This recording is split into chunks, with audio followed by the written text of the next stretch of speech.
We began with a tragic story out of the Low Country. A family is mourning the loss of their toddler tonight. It comes after a massive search. News 3's Andrew Davis is joining us live from our Low Country newsroom with this heartbreaking story.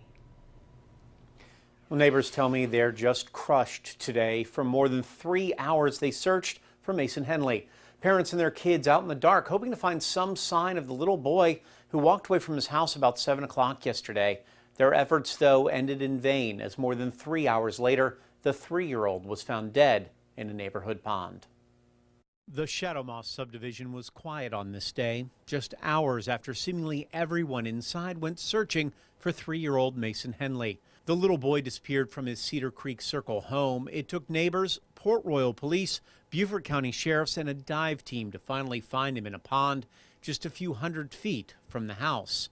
A nearby home video camera caught Mason's last few moments, apparently following ducks down to the water. So it really is a challenge for parents. Over 70% of all children who drowned weren't even expected to be around the water source. Captain Daniel Byrne is a safety expert for Burton Fire. He says the numbers and dangers are staggering. Drowning is the leading cause of death for children under 4, a statistic that hasn't changed in 2 decades. Well, know your community as a parent. Where are the pools? Where are the ponds? Where are the lakes? Where are the rivers? And if possible, well, if it's a pool, if behind a home or something of that nature, they should have a fence by code and by ordinance and have certain protection measures in place.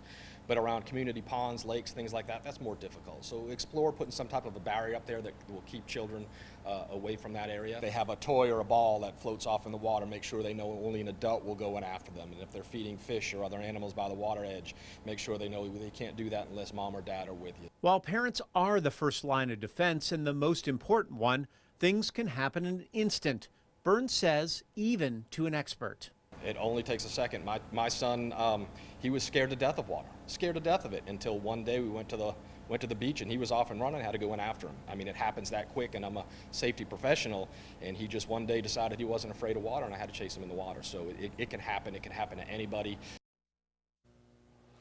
Now, Byrne also recommends something else, swimming lessons. Beaufort County has many different programs they offer to get kids water ready. Even just learning to float at an early age may be beneficial and potentially help stop even more tragedies.